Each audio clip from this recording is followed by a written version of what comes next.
ये भी पिछले सवाल की तरह ही आए कि कॉलम वर्ड था हमारे पास लास्ट टाइम, और उसके अल्फ़ाबेट यूज़ करके हमने डिफरेंट वर्ड्स बनाने थे। तो इसमें भी यही है कि हाउ मैनी डिस्टिंक्ट परमुटेशन, यानी कि कितने डिफरेंट वर्ड बन सकते हैं या परमुटेशन बन सकते हैं इन लेटर्स को यूज़ करते हुए।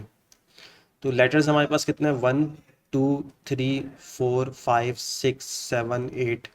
तो टोटल 8 लेटर हैं। तो 8 फैक्टोरियल इसका आंसर हो जाना चाहिए था, लेकिन ऐसा नहीं है, इसमें 8 फैक्टोरियल आंसर नहीं होगा। इसमें जो है ना आपके पास आ, ये आई जो है ना, जैसे ये 3 दफ़ा आपके पास आई आ रहा है। तो ये आई जो है ना, ये सेम काइंड का आपके पास जो है ना ऑब्जेक्ट आ रहा है, सेम काइंड ऑब्जेक्ट वाला इसमें जो है थ्योरम लगेगा, सेम काइंड ऑब्जेक्ट आ रहा है, तो ये डिफरेंट परमुटेशन नहीं बना के देगा कुछ हमें ये। इसकी आप एग्जाम्पल देखें इस तरह से, जैसे ही लिखा हुआ है, मैं अभी नहीं अल्फ़ाबेट्स को यूज़ करता हूँ और एक वर्ड बनाता हूँ मैं, या एक डिफरेंट परमुटेशन बनाता हूँ। मैंने आई यूज़ किया, मैंने एक और आई यूज़ किया और एक और आई यूज़ किया, एन, एफ, एन, टी और वाई। ये टोटल मैंने 8 अल्फ़ाबेट्स यूज़ कर लिए। अब ये एक परमुटेशन मेरे पास बन गया। अगर इस वाले आई को उठा के मैं इधर रखूँ, तो मेरे पास दोबारा से वही बनेगा।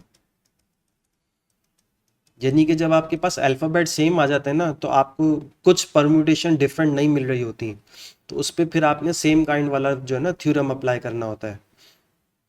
तो सेम काइंड वाला थ्योरम आप इस तरह से अप्लाई करेंगे। इसका आंसर तो होना चाहिए था 8 फैक्टोरियल। 8 पोजिशन है आपके पास, 8 ऑब्जेक्ट हैं, तो 8 फैक्टोरियल आंसर होना चाहिए था।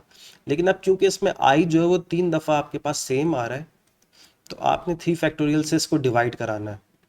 इसी तरह क्योंकि ये आपको, मैंने अभी आपको करके दिखाया कि ये जो है ना सेम परम्यूटेशंस दे रहा था, ये डिफरेंट परम्यूटेशन नहीं दे रहा था आई की वजह से। आई को आपस में आई के साथ इंटरचेंज करेंगे तो वो सेम परम्यूटेशन देता है। अच्छा चलें, अब ये आपके पास 3 दफ़ा आई कॉमन आ गया था, तो 3 फैक्टोरियल आंसर से डिवाइड कराना है आपने। फिर इसी तरह एन जो है वो 2 दफ़ा आपके पास कॉमन आ रहा है, तो एन 2 दफ़ा कॉमन आ रहा है, तो आपने 2 फैक्टोरियल से भी डिवाइड कराना है। जितनी दफ़ा कॉमन एलिमेंट आएगा आपके पास, सेम काइंड ऑफ एलिमेंट आएगा, तो आपने उतने फैक्टोरियल से डिवाइड कराना है। तो इसका आंसर जो होगा आपके पास 3360। डिफरेंट वेज में आप जो है इन अल्फ़ाबेट्स को अरेंज करके डिफरेंट परमुटेशंस बना सकते हैं। अच्छा, इसमें भी यही है, आपके पास टोटल जो है वो 3 ओक्स के हैं, 4 पाइन के हैं और मैपल के 2 ट्रीज होंगे ये। और इनको जो है आपने एक रॉ में जो है ना अरेंज करना है आपने, इनको एक लाइन में अरेंज करना है आपने। तो टोटल मेरे पास कितने हो गए प्लांट्स, 7 8 9, टोटल 9 प्लांट्स हो गए मेरे पास। अब ये 3 ओक्स के जो प्लांट है ना, ये सेम काइंड के प्लांट हैं ये। तो ये आपस में जब इंटरचेंज होंगे ना, तो इनके आपस में इंटरचेंज होने से जो है ना हमें डिफरेंट परमुटेशन नहीं मिलेगा। तो इसमें भी जो है ना सेम काइंड का जो है ना थ्योरम लगेगा इसमें। तो इसका आंसर आपके पास क्या होना चाहिए था, 9 फैक्टोरियल होना चाहिए था। लेकिन अब क्योंकि इसमें 3 ओक्स जो है वो सेम काइंड के हैं, इसी तरह 4 पाइन ट्रीज जो है वो सेम काइंड के हैं, तो 4 फैक्टोरियल से डिवाइड होगा। और इसी तरह 2 मैपल्स जो है वो सेम काइंड के हैं, तो 2 फैक्टोरियल से भी डिवाइड होगा। तो इसका आंसर आना चाहिए 1260।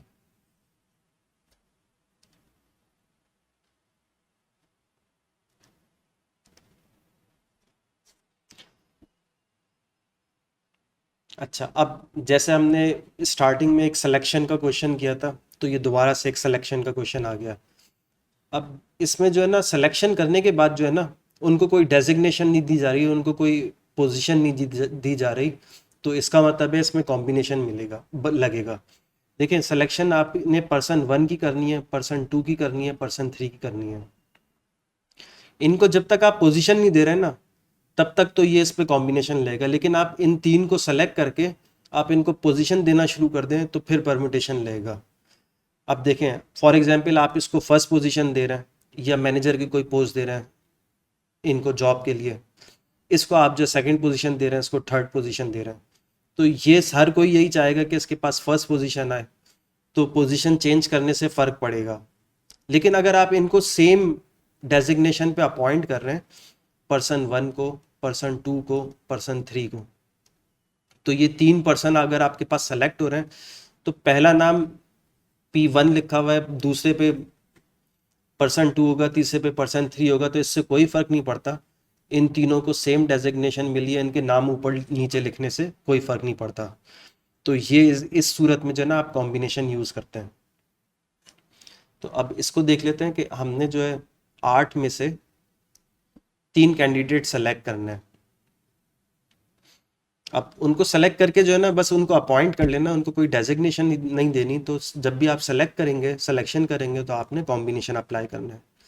तो इसमें 8 में से टोटल आपके पास क्वालिफाइड ग्रेजुएट हैं, 8 में से आपने 3 सेलेक्ट करना है। तो 56 डिफरेंट वेज में जो ये सिलेक्शन हो सकती है। देखें, एक तो वे ये लिखा हुआ है, एक और वे मैं लिख के बता दूं, पर्सन 1, पर्सन 3, पर्सन 4, ये एक और 3 बंदे मैंने सेलेक्ट कर लिए। अब अगर मैं बोलता हूँ पर्सन 3, पर्सन 1, पर्सन 4, तो इनकी पोजीशन चेंज करने से कोई फर्क नहीं पड़ रहा, ये ऊपर वाली ही सिलेक्शन है। ये दोनों सेम सिलेक्शन है, पोजीशन से जो है इससे कोई फर्क नहीं पड़ रहा। जो पर्सन चेंज होगा ना उससे फर्क पड़ेगा सिर्फ। तो जब पोजीशन चेंज होने से फर्क नहीं पड़ रहा, तो उस वक्त आप जो है ना कॉम्बिनेशन अप्लाई करते हैं।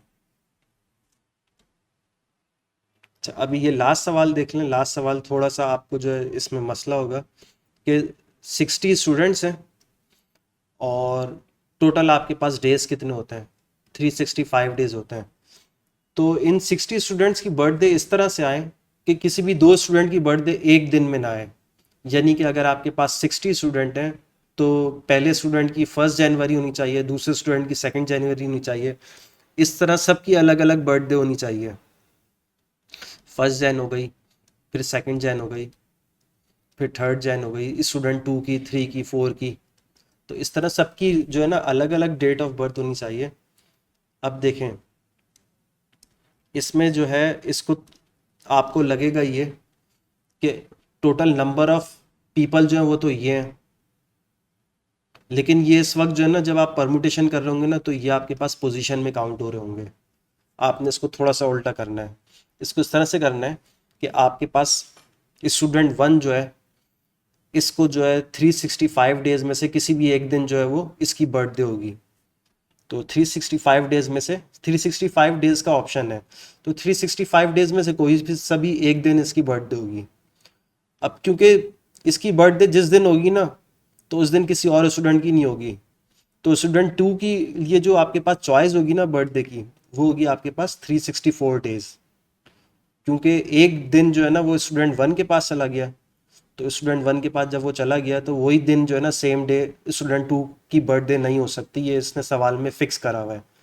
फिर इसी तरह स्टूडेंट 3 के लिए आपके पास 363 डेज की चॉइस होगी। इसी तरह ये चलता रहेगा और स्टूडेंट 60 तक ये पहुंच जाएगा, और वहाँ पे फिर आप देख लेगा कितने डेज की चॉइस है। और फिर इसको अगर आप परम्यूटेशन से डायरेक्टली करेंगे, अब ये मल्टीप्लिकेशन बहुत लेंदी हो रही है, तो जब इतनी लेंदी मल्टीप्लिकेशन होती है ना तो परम्यूटेशन में आप डायरेक्ट लिख देते हैं। 365 डेज है आपके पास टोटल। इन 365 डेज में 60 पीपल्स की जो है डिफरेंट डेज में किस तरह से आपके पास बर्थडे हो सकती है, तो उसकी कितने नंबर ऑफ वेज में बर्थडे हो सकती है, लेकिन सबकी अलग अलग दिन होनी चाहिए, तभी इसमें परम्यूटेशन लग रहा है। अच्छा, अब इसका आंसर जो है वो तो हम कैलकुलेट नहीं कर सकते, बहुत ज़्यादा बड़ा आंसर आएगा, तो इसको बस यही आंसर तक इसको छोड़ देते हैं। तो लॉजिकली ये डिफाइन हो गया यहाँ पर, ये इसका आंसर लिखने की ज़रूरत नहीं है।